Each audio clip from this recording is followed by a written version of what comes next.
Comment permettre à un pays meurtri par de graves violations des droits humains ou la violence de la guerre de se reconstruire?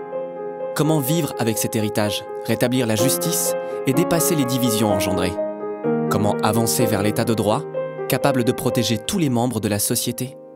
C'est précisément l'objectif des justices transitionnelles. On désigne par ce terme l'ensemble des stratégies judiciaires et non judiciaires mises en place par des sociétés pour remédier au lourd héritage des conflits violents, des crimes de masse ou encore de dictatures. Elles entrent en jeu dans les situations où l'équilibre des pouvoirs a été rompu et où la population a perdu confiance dans le système. Quels sont les fondements des justices transitionnelles? Cette justice spéciale voit ses principes formellement établis en 1997 dans un rapport présenté à l'ONU par le juriste français Louis Joinet. Elle vise à renforcer la lutte contre l'impunité à l'échelle internationale et à renforcer les droits des victimes. La fin de la guerre froide et les processus de démocratisation qui l'accompagnent placent la question de l'impunité au centre des débats. En 1993, la Déclaration de Vienne condamne fermement les violations des droits humains comme le génocide, le nettoyage ethnique ou le viol systématique. Elle recommande de créer et de renforcer différents instruments pour mettre fin à l'impunité des auteurs de ces crimes. C'est dans ce contexte que s'inscrit le rapport Joinet, qui propose un ensemble de principes pour la protection des droits humains par la lutte contre l'impunité. Ces principes sont le droit de savoir, le droit à la justice, le droit à la réparation, ainsi que les garanties de non-renouvellement des violations. En 2020, l'ONU propose d'ajouter un cinquième principe, le devoir de mémoire.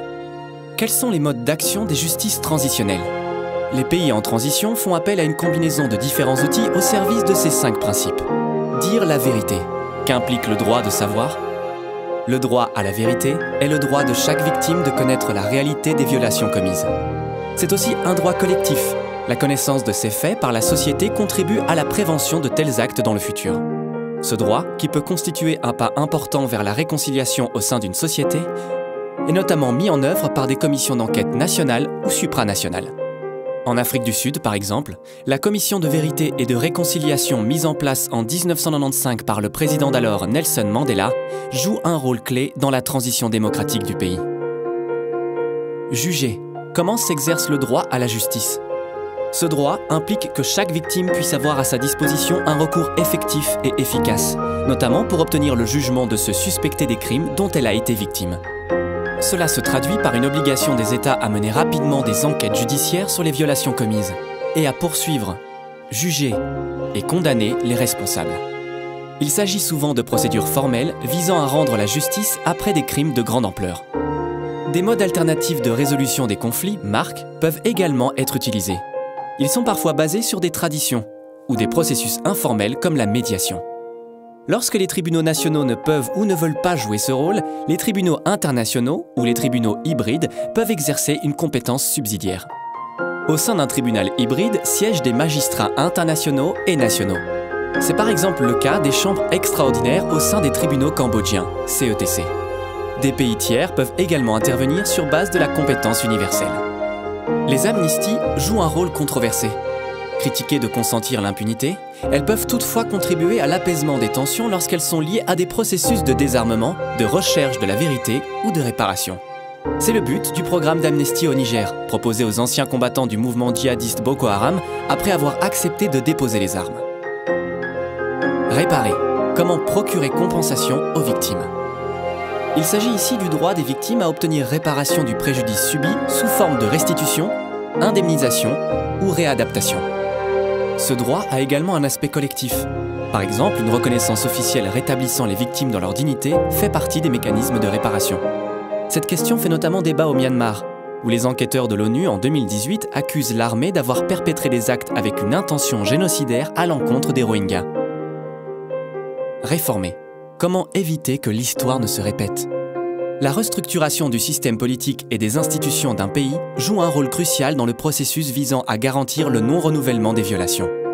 Dans la pratique, cela implique la dissolution de groupements armés para-étatiques accompagnés de mesures de réinsertion, la mise à l'écart des hauts fonctionnaires impliqués dans les violations commises et l'abrogation de lois et juridictions favorisant l'impunité. Les efforts visant à exclure de la fonction publique les fonctionnaires des anciens régimes communistes en Europe de l'Est sont un exemple d'application de processus de lustration. Se souvenir, comment remplir le devoir de mémoire? Pour ne pas répéter les erreurs du passé et prévenir le négationnisme, il est essentiel que les exactions commises ne tombent pas dans l'oubli collectif. Ce travail de mémorialisation repose sur la protection des archives, sur la voix donnée aux victimes et sur le développement de la mémoire collective. Ce travail passe notamment par des initiatives pédagogiques, culturelles et artistiques, des commémorations et le développement de lieux de mémoire. Pour ne citer qu'un exemple, le Musée de la Mémoire au Chili documente les horreurs de la dictature, cherchant à stimuler une réflexion sur son contexte historique. Quels sont les enjeux des justices transitionnelles? Le plus souvent, il s'agit d'un processus de transition politique globale. Son succès dépendra de la prise en compte des spécificités de chaque situation, du déploiement des outils au bon moment et de l'implication de larges pans de la société dans les processus de réforme. Ainsi, le choix du Rwanda de recourir à des tribunaux populaires traditionnels pour juger les auteurs de crimes de guerre permet aux Rwandais de mieux s'approprier le processus de justice. Entre 2001 et 2012, ces gachachas vont juger plus d'1 million de cas, mais aussi favoriser la réintégration dans leur communauté de dizaines de milliers d'exécutants du génocide. Face à la complexité des différentes situations de transition, il est essentiel que les acteurs du processus trouvent le bon équilibre entre les différents outils à leur disposition, entre justice et paix, entre une approche axée sur la mémoire et tournée vers l'avenir.